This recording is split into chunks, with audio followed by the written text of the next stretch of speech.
Right, we're gonna have a look at Hafa's match with Rob Samora at the ADCC 2011. We're not gonna have a look at all the sequences. We're just gonna have a look at how Hafa deals with outside Ashi and how he's able to pass from there. Robson has a very good guard, and he's quite hard to pass under traditional methods like hip and knee post and loose passing because he's very flexible and he contained very well. So Hafa uses almost forces outside Ashi to his advantage so he can get chest to chest and pass. So let's look at some sequences. So from here, he's pummeling his leg out by stepping out, and now he looks to go from here. What Hafa does very well, if you watch his matches, is he threatens a pass towards the left and then switches towards his right. So from here, he's pressuring in into like this quasi split squat position. He's not quite in reverse de la Hiva because if you have a look, Robson's right leg is shelved onto his hip. So he's pressuring in, almost trying to fake a pass on this side so he can backstep and circle towards the other side. So now he has a much better angle and he can look to dive in. But he ultimately fails and his leg does come in the middle. But from here, it's almost as if Hafa accepts outside Ashi so he can start passing. So from here, Hafa is grabbing his leg and pulling it towards the outside. So he's not quite in a leg drag because this leg is towards inside position, but he can still get good work going from here. So see how he's pressuring in and he's pushing the leg down with his hand. This is very effective. What Hafa is trying to do from here is he's trying to connect himself towards his head and get his right knee towards the mat. So from here, Robson's trying to take a scoop grip and get underneath, and Hafa is trying to sprawl his knee down towards the mat. See how his knee is getting towards the mat? This is key. Because if Hafa can get his knee towards the mat, now Robson's lock becomes a liability because he essentially just wedges himself into side control. From here, Hafa doesn't have any upper body connection, which is the main problem in this case. Robson doing a good job framing, but you can see how Robson pretty much elects to undo his leg entanglement so he can free himself and recover guard. And by doing that, he essentially accepts chest to chest half guard and give Hafa a good opportunity to pass. So that was one example, but there's several more examples throughout this match. Now Hafa is chest to chest, and now I can look to start passing from here. And oftentimes in high-level matches, getting chest to chest in half guard can essentially be like the whole match. Like some matches will go on and nothing will happen, and once the opponent does get chest to chest, that's the only time you see a pass happen. So Hafa's trying to work towards a body lock. He ultimately fails, and Robson does manage to recover. But you can see the pressure here. Hafa just switching back towards loose passing.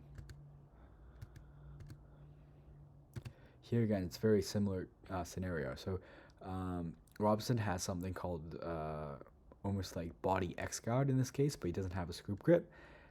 He has an overwrap instead, and you can see how Hafa will just stay in the pocket here. He won't disengage. He'll kind of almost feed him into outside Ashi, but he knows as long as his knee is on the mat, he's quite safe.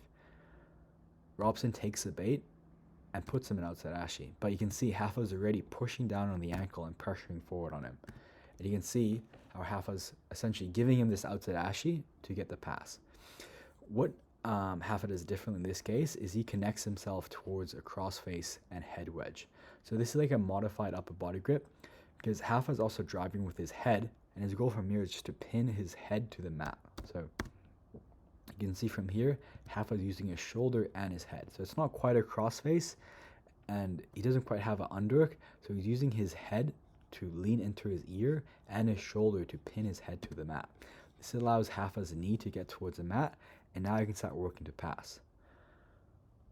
So once his knee does get to the mat, he's in a quite strong passing position. And now Robson is in a lot of trouble from here.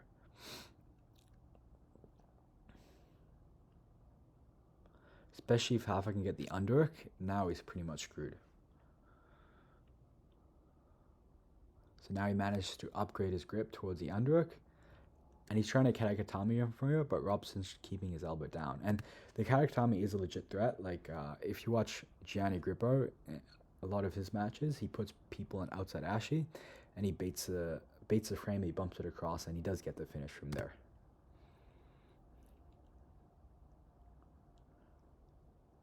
So you can see him sprawling his knee towards the mat. Once his knee gets to the mat, all he has to do is curl his foot towards his butt and extend, and eventually, because his upper body is pinned, it's only a matter of time because before Hafa manages to unlock the wedge, his closed wedge here. So it's only a matter of time before Hafa can sprawl his knee towards the mat and undo that lock.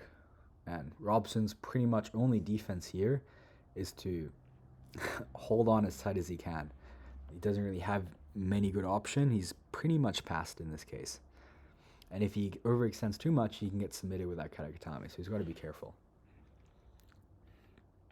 So Robson does a good job there. He managed to push up on his chest and free him. But this is very fatiguing. Like, Robson's having to use so much energy to push him off that this is in Hafa's advantage. So you can see Hafa's just pressuring forward, and he managed to force that position again.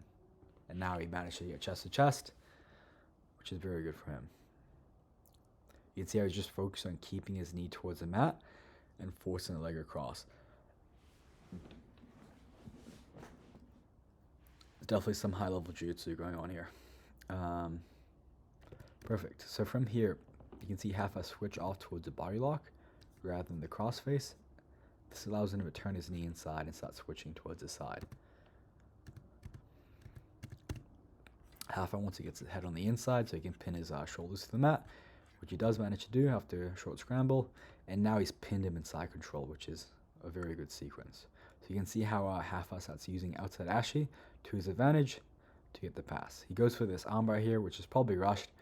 I think points were on soon, and Hafa doesn't want to end up on top, and he wants to go to bottom position so he can get a sweep. So he opts to sit back for the armbar.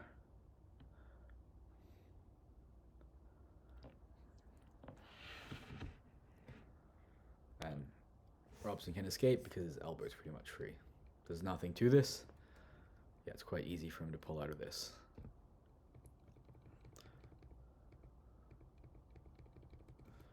Yeah, so I think that's pretty much it. I think the rest of the match goes on.